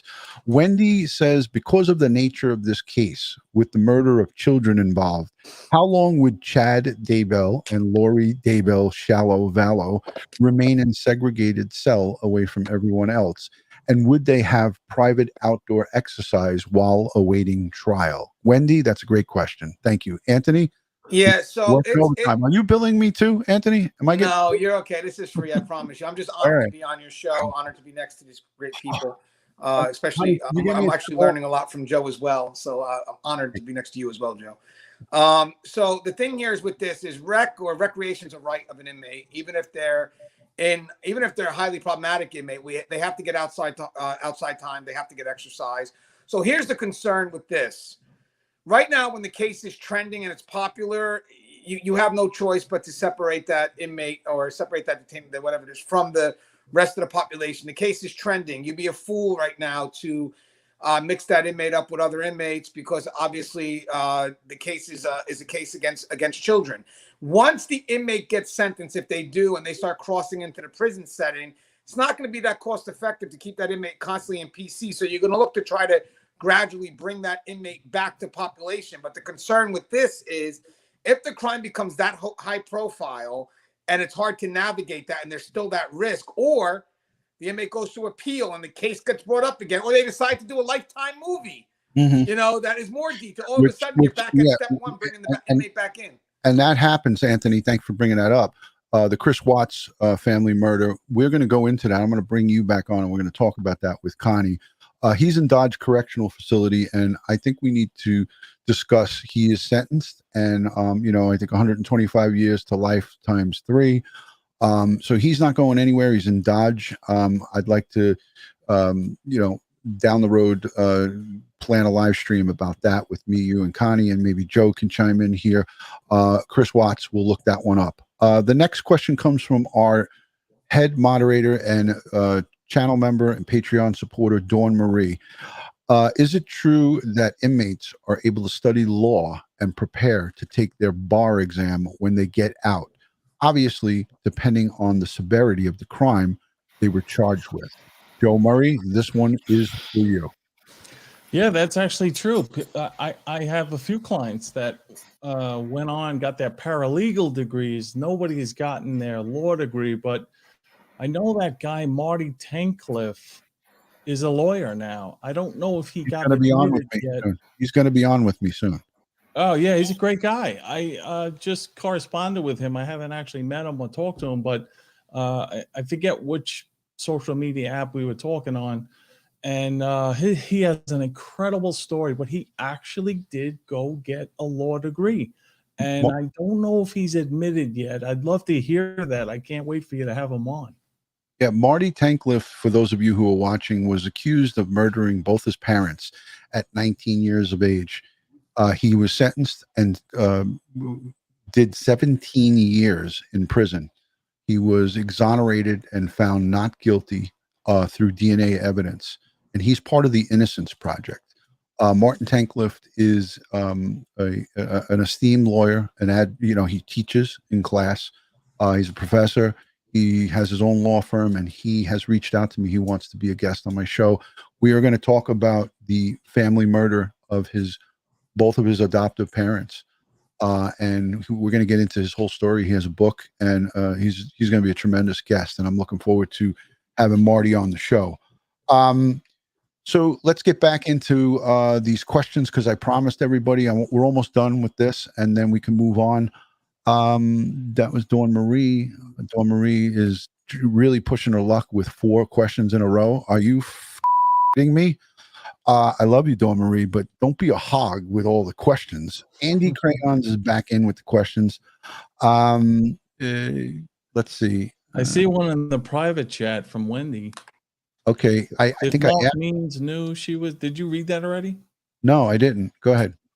If Mark Means knew she was incompetent back in March, why wait till the 11th hour to inform the court, not back in March, so treatment could have been underway by the time the grand jury got together? That's a great question. And in fact, the answer to that is it's considered ineffective assistance of counsel for you to ignore obvious signs of your client being incompetent and not raising that issue. You got to raise that right away. It's a difficult decision to make because it's so invasive when you have your client submit to the competency test and testing. And I'm very protective of my clients. I don't want anyone talking to them but me. So it would have to be an extreme example, and only once in my career did I have to do a 730 exam, and it was appropriate to do it because this client was designated incompetent in the past, and in that case it was a misdemeanor crime, and they dismissed the case. This was a more severe crime, but because of that prior finding, I thought, plus what I was observing, I had to reach out and do that. But to answer your question, you're right. It's ineffective assistance of counsel. You're hurting your client by not raising this at the earliest possible point in time, because so much of the proceedings are going on and they're unable to understand or contribute. Yeah, excellent answer and great question. I agree. Thank you for pointing that out. I actually missed that one. That was the last question. At this point, I want to just quickly plug again Joe Murray, criminal defense attorney. He is a supporter of the Crime Time with Dutyron. I have his website linked down below in this live stream and also on dutyron.com. If you're not yet subscribed, please hit that subscribe button, hit the notification bell so you will get all things Dutyron when I upload another video or go live with a wonderful professional panel of experts as we have here tonight. Anthony and Connie, I want to just quickly plug your book, Anthony. It's Correctional Manipulation. Here it is on Amazon. I will link this along onto my website. This is one of his books. No, that's the older book. It's Inmate Manipulation Decoded. We don't. That's the older book. That was actually. Yeah, we don't want that book. We want the newer book. Let me move on to this beautiful young lady right here. I think I got this one right. The Cage Was Her Cocoon. This is a book by our beautiful guest, Connie. So everybody go on over to Amazon. I will link that, and I'll link the right book for Anthony. I know I'm going to get billed double from him now because I screwed the book. It wasn't done intentionally, my brother. I saved it because it's on there. It's on Amazon. So don't buy that freaking version. Listen, this is a live show, and this is the kind of that happens on these shows. Sometimes it turns into a show. But guys, tremendous honor to have the correctional professionals on as such as yourselves. You guys, before you go, I'm so sorry. I love these guests. I really want to correspond with them afterwards, but can I ask a couple of quick questions, or are we out of time? No. By all, Joe, I would love to. I know you're billing me, so we love you too, Joe. You want to milk Anthony, two things come to mind. You want to get that full hour rate? Is that what this is about?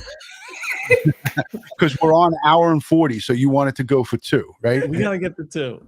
Go ahead, brother. Anthony, I'm dying to know this. There's 2 things I gotta ask you, brother, and I appreciate your knowledge. 2 things. One, when I was a cop, I never used mace because and I used to get so mad when another cop would use it because we were the only ones that ended up with the mace on us, because you're fighting and wrestling and restraining someone. Now it's on your hands, and so you're in a confined space on top of that. So that mist and cloud is going to be stuck there. Do you guys use that mace a lot?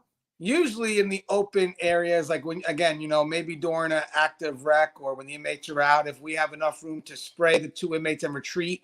As I said, when I mentioned earlier, usually, so if I'm an officer and I'm running a unit and 2 inmates are fighting, I have to make the effort to de-escalate, but I also can't risk myself in an effort to stop the fight. It could be a setup, it could be anything. So right. I'm going to try to spray to show my attempt, but it's also enough for me to kind of back away until the response team comes. But you're right. If you're in a closed-in area, it's not going to be ideal. You're going to wind up going right into it yourself, and then you're going to compromise the response team. So I would use it if there's enough area. And again, also, if you're too close, you could take out an eye. That thing comes out like a bullet. So you could be held liable if I'm spraying it within a certain amount of feet. So I have to be able to be at least 6 feet away to get that spray, because anything closer can cause permanent damage. Great answer. I love that. The second question I had, and this is something that intrigued me, is there a profile for who's likely to be at risk for suicide? Is it a first timer? Is it a juvenile? Is it an older person? Is there a profile? Because sometimes I got to tell you, I'm on the phone with my clients, and sometimes you got to give them bad news. And I wonder and I worry, are they susceptible to hurting themselves? Is there some kind of signs that you look for? Or is there like a profile of person, like a newly admitted person, or someone who's, hanging out on their last appeal and loses? So there are tons of, there's a lot of research out there that really just highlights. So first timer in jail versus a first timer in prison. The first timer coming through the jail system is very high likelihood of suicidality. Certainly a younger person who hasn't had much life experience and are also sort of battling those issues of shame, and the fear of being younger and going into the system and not knowing what's going to happen to them once they get into a regular housing area. I'm not quite sure as it relates to male, female, but I would say based on the risk profile of a male, that there's probably a higher likelihood of a younger male first timer coming into the facility being at a very high risk. And certainly anytime they're going to get bad news, that increases the risk of suicidality or possibility of suicidal ideation. And we usually try to make sure that we control that process. So if in fact there is going to be bad news, we try to make sure, that there's a social worker available who can kind of help the inmate cope with whatever that current reality or the new reality is going to be. Is that something I could reach out to someone and just say, hey, could you spend a little extra time with this person or watch out for them because we got something coming up?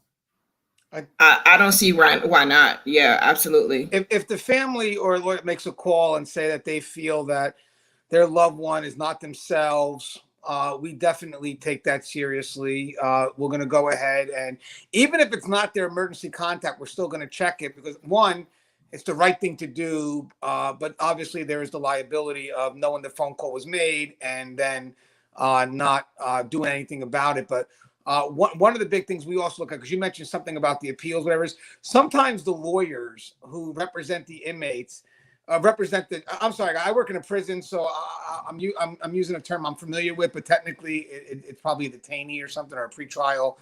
But with that said, sometimes they give the inmates a lot of false belief that they're going to get through this and whatever it is. And all of a sudden the inmate gets hit with reality that they got to take 25 years. Now you get this inmate that drops. So I believe there's also standard protocols that the inmate sentenced to a certain amount of time, they got to go through the system. They got to, get seen by mental health. And most likely, as universal precaution, mental health may just make it automatic, just in case, because it covers their side of it all as well. So a lot of the actions are done, obviously, humanely, but also where the liability could be. Did we miss that? And if it's obvious, you know, that we missed that. So a lot of the stuff that's obvious may become automatic now. That's great. At least you know, it's comforting to know that at least you're looking at it too. Connie, one last thing, and I promise that'll be the end. I loved the setup at Rikers Island. I loved the programs that, you know, there was so much bad press about Rikers Island and the push to close it. But there were so many programs that my clients were able to avail themselves of. There was a great program, Steps to End Family Violence, that I used very often. And it was actually set up by Anna Davila, who was my law professor in law school. I wonder if you've had some experience with these programs, or at least maybe gotten some feedback from the inmates if they liked them and found them valuable. So we've gotten feedback from inmates, many inmates who talk about the programming on Rikers, many inmates who said without the programming, they wouldn't have known what their next steps were going to be.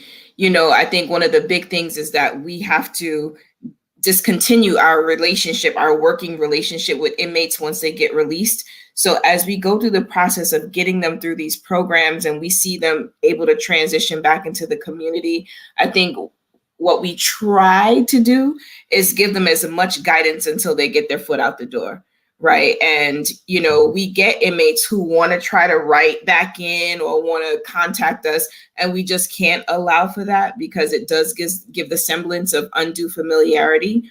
But our reality is that the programming really works. If the inmates actually engage in the programming and they're actively participating and they're following through with whatever the assignments are that they're being given, we see the success.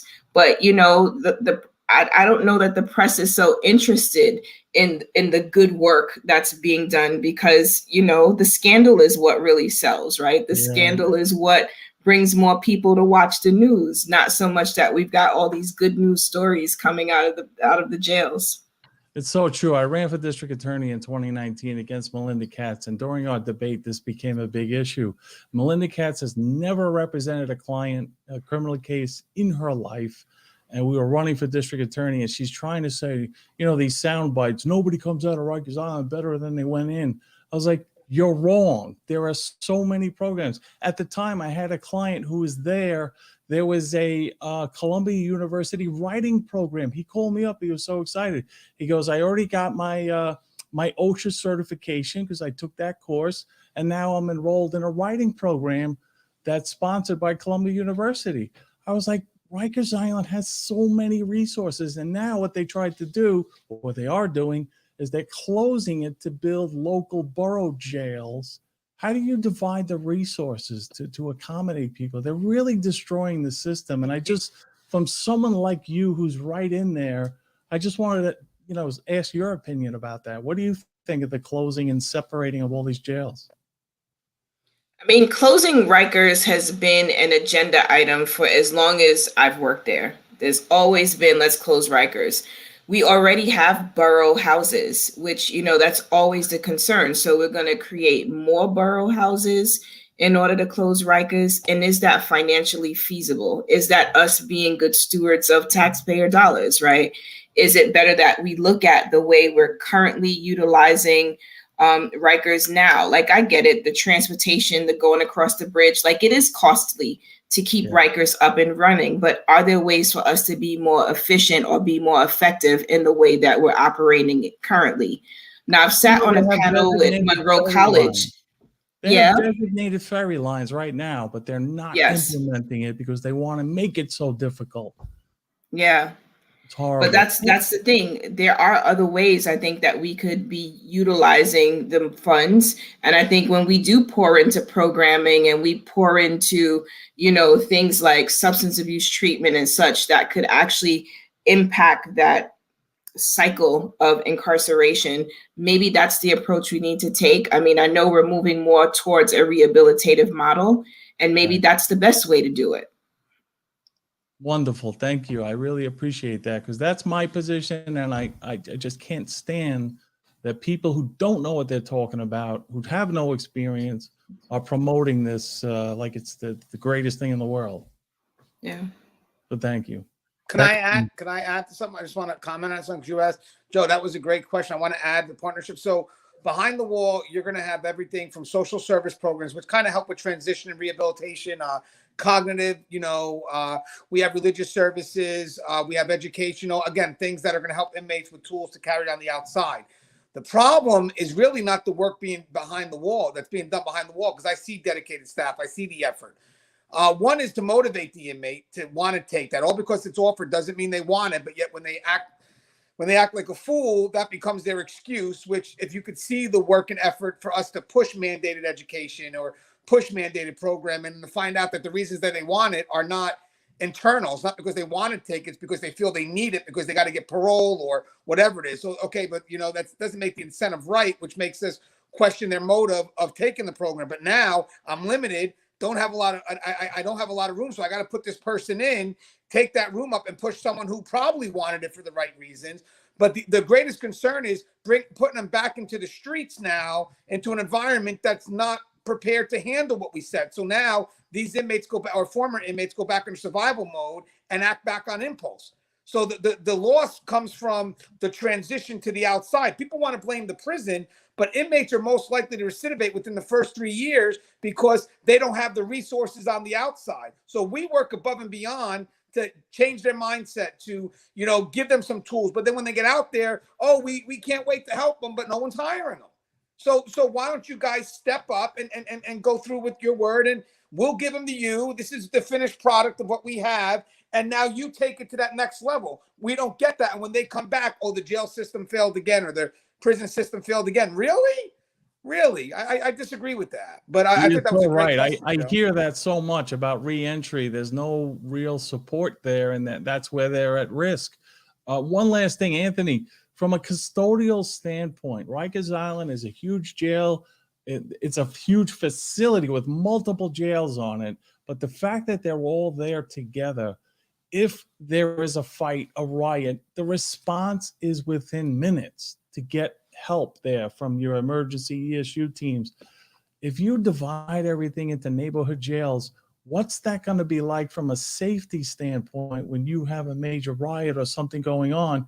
You're going to have to get from another borough to come, and it could be a rush hour. You want to comment on that? Yeah, 100%. It's funny that you said this, because we just did a show yesterday live, and someone that was is in the profession is concerned because they work at a satellite facility and the response team is a little bit more distant. Now, obviously, you want proper staff, and every facility is going to need a team on standby. The reason why you want that team is because that's going to motivate officers to do their job. If I know someone has my back, I'm going to go after that contraband. I'm going to do my cell searches. But when I feel that there's not enough people to have my back, when I feel that if I go for that phone, but there's a risk because, who's going to come and protect me if this inmate decides not to give me that phone willingly, well, that may make me hesitant. So the biggest thing here is when you start separating the forces, 100%, you're going to have staff that's not going to be motivated to do their job because they don't feel that they're protected. So what I would assume that would be the best thing to do is that when you start separating it, if that's what you want to do, you're going to have to put more staffing, at least an initial response team always on standby. And some people think, well, most of the time they're getting paid to do nothing. No, that's a preventive measure. It's a deterrence. As long as they're on standby, people know, okay, well, I know someone has my back. Plus the inmates know there's going to be an instant response. There's a great story about these tower officers that a lot of people thought that the tower officers didn't do nothing. They were kind of looking over into this facility that was in the middle of a city. So why pay for that, right? So what they did was they removed the tower officers, and all of a sudden, people from the city started throwing contraband over the wall. So even though you may not see it originally, it is a deterrence that helps prevent, but also motivates staff to say, I know someone's got my back. I'm going to go ahead and be more effective at what we do. So when they split, they better increase staffing for emergency responses, 100%. So it's not going to be a loss of staff. It should be an increase. Excellent point. Excellent. Thank you, Joe. Excellent question, Joe. Amazing. Connie, anything to add to this conversation? No, I mean, I think, when it comes to Rikers, I feel like, there's been so many ways or so many, academic approaches to what we should do to fix it, right? And, one of the biggest challenges for me is that I have a great appreciation for academics and such. I am a criminal justice professor. However, there are so many people who've never worked in the environment before, and some of the things that they come up with are just not practical, and we don't see them playing out. And like, no one wants to be, oh, we did that already, right? Like, you want to be able to receive and try new things. But I really just hope that as we consider closing Rikers, that we are looking at all of the other contributing factors that makes Rikers not successful. Yeah. There's a lot of things that need to be spoken about and gotten together and planned instead of rushing is the better word to do this quickly, because there is a need to have housing. There's a criminal element in the 5 boroughs. You can't just release all these folks. Look at what happened with the bail reform, and in 2020 before COVID happened, and Governor Cuomo I think there was 1,800 or 1,900 inmates released due to COVID on Rikers Island, and we had a crime surge that's just like nothing we've ever seen. I was a cop in 1991 when 2,200 people were murdered in the city of New York every year. That went on for 3 years. And then we finally got it under control by aggressive policing. Now, that was questioned too as well. But look at where we are today. Fast forward, we're in a really bad situation where people who live in the 5 boroughs, including Joey Brooklyn and a lot of friends of mine here in this chat, they don't even feel safe because you got 19 people shot over the weekend. It's crazy. I want to highlight Annie. Where did it go? Annalise says, my sister hung herself because she knew she wouldn't see her kids in many years. No shame in telling the truth. I'm very sorry about the loss of your beloved sister, Annie. It's never an easy thing to speak about, and I commend you for putting that in a super chat and putting that out there for us. And we send strength and positive vibes to you and your family and all who have lost a loved one to suicide. Joey Faith, thank you so much for the $20 super sticker. Appreciate you. I saw you in the chat saying that you fell asleep, but I'm glad that you woke up and now here you are throwing out a $20 super chat to us. Thank you for being in here. And make sure you watch the replay and leave a comment. That brings me to the end of the show, guys. I want to just say a special thank you to all of my Patreon supporters, channel members, and everyone who positively interacts here. I say this at least 3 or 4 times during the course of the show, not to be redundant. It's to be I appreciate you guys, because the community that we built here is not just by me and my guests showing up. It's by you, the viewer, for the great interaction and comments that you make. Because when we have a show like this, where it's educational, it doesn't help to have friction. So I commend you guys. I tip my cap to all of the great viewers here. I think Dutyron has the best true crime community on YouTube. So it is a testament to you folks, the viewers. We greatly appreciate you.